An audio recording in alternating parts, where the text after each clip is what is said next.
Buenos dias, ladies and gentlemen. It's your boy Darz is back with another Undead Unluck video, and you saw the title.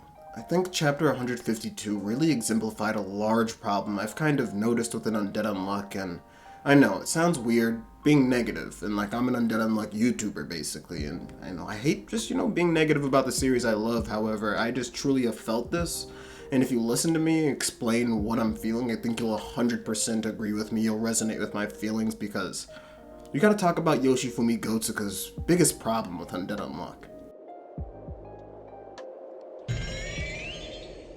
So chapter 152, Gunfight. We get this in-depth look into Billy's backstory, along with just some hard-boiled moments from the entire cast, and you may be thinking to yourself right now, like, that sounds pretty freaking nice. It sounds like a good chapter of Undead Unluck. However, that's the issue, bro.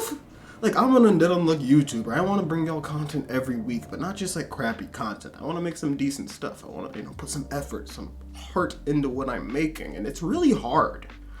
It's really hard to do that whenever Yoshifumi Gotsuka is just dropping fire chapters week by week.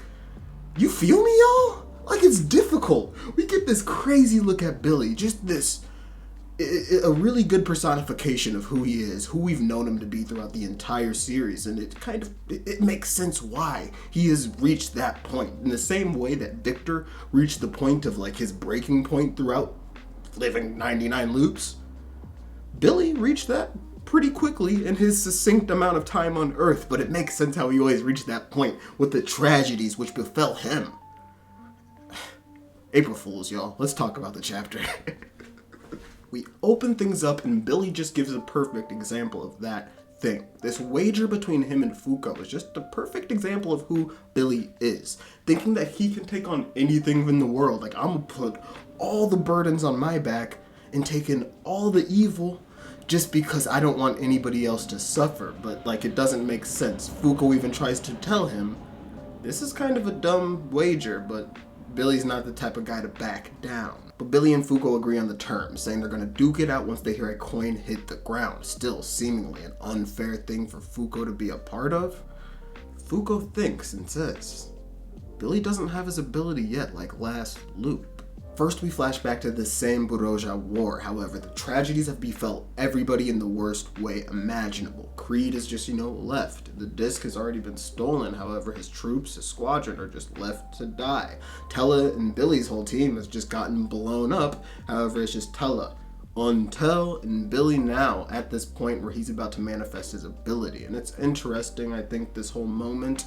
He has his little Griffith show of gray area, the way that he just has a very weird moral compass. The way that at the end of things, he kind of fights with Creed just to like take out their aggressions together. Just knowing that they all share that same burden. Him, Tella, and Creed. But it's an interesting thing that he goes to fight him in a weird way. I don't know. I just love this character, Billy. There's so much nuance to who he is as an individual, and he's just a character who, as I reread this series, I bet there's just going to be so much more we think about and learn about him as a person.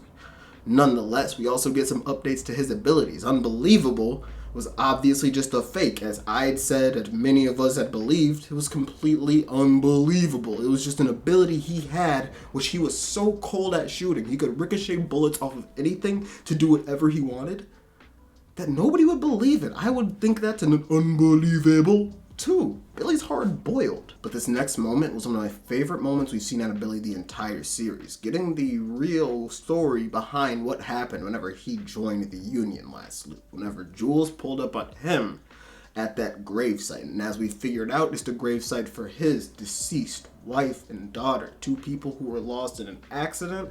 The leaks kind of had us thinking it was little Lucy, unhealthy. However, nah, just a coinky-dink. They just look very similar, but that was just some stuff. Let's get back to what I was talking about. It's interesting how the one thing Billy will never lie about is that his main goal is saving people. He's just the type of individual that, as I was saying, he's like Griffith. Does the ends justify the means? Because he thinks the means are always okay. He'll drop a nuke, he'll do whatever. He will lie, be despicable, in order to save people in the way that his mindset thinks you have to save people. By once again sacrificing himself, sacrificing everything he loves, and every bit of integrity he has in order to try to save people. Like, he lies to Jules about everything on the spot whenever she asks him to join the union, saying, yeah, let me join, I'm unbelievable, and says all these things and just lets them believe all this stuff in order to just accrue strength. It's wild. And as he admits all of his convictions whenever he was joining the union, we flash back to Under, the formation of that, and him telling the original members, Tella and Creed, what his plan is, why he's going to steal the Ark. And it's so interesting. Once again, self-sacrifice. He looks at all these individuals within the union. Shin, May, motherfrickin', what's her name? I said May. Moy. My apologies, ladies. My apologies. But Billy looks at these kids and he just says that they are too young to be fighting and is messed up. They're right around the age of his daughter, and he would rather take on their burdens the same way that Andy is trying to do. And it's interesting. He just has that same sort of resolve, that same sort of conviction, and he just wanted to take it on for the squad. However, he's not the one. He's not the beacon of hope, and he obviously came to that realization last loop, and we don't really get all into all that junk, but like, Izumo Fuko, God, and once again, one of the other problems with Undead Unluck. How did Yoshifumi power up Fuko again? Is she literally God? Is she Gummy? Are we gonna fight a giant Fuko? It's gonna be like Evangelion whenever Rei comes out and like, what is that, like the third wave? I don't even freaking know.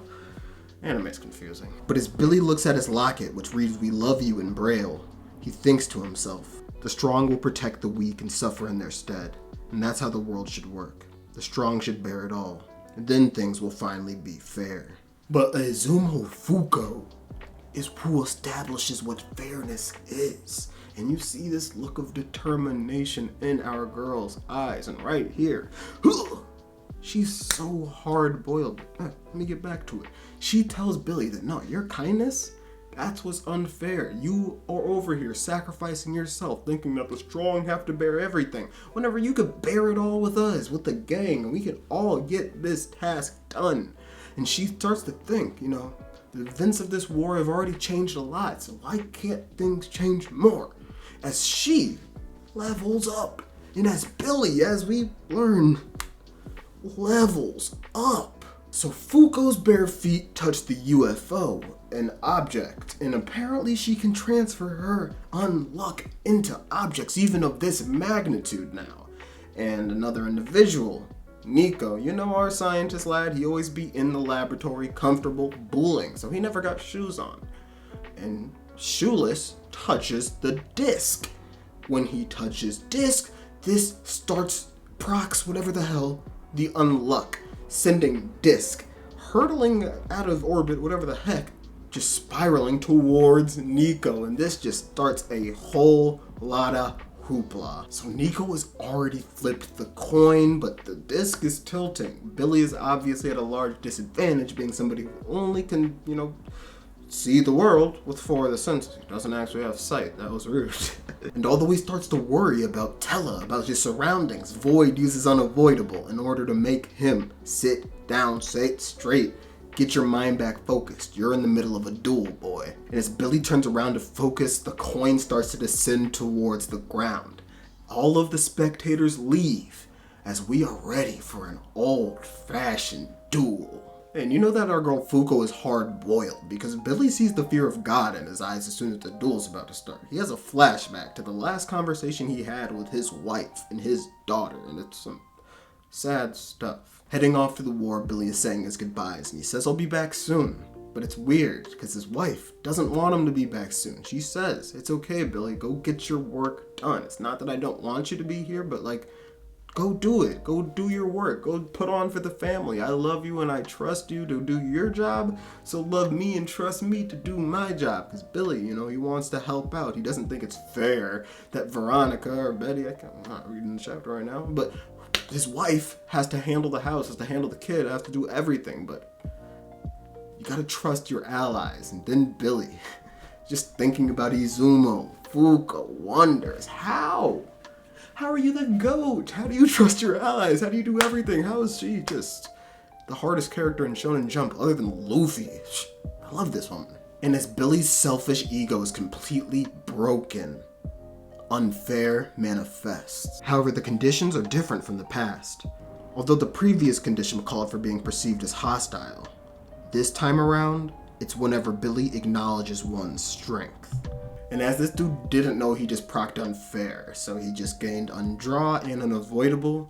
He kind of just freezes up for a moment, doesn't know that he can't pull his gun out, and he gets booped by Fuko. We got a new guy and another lad joining the gang, and I'm excited for tomorrow's chapter because if you saw the spoilers, some interesting stuff. I wanted to put out a video on the spoilers, but I really wanted to wait till today to drop a chapter review because I just wanted to see if I could piss anybody off.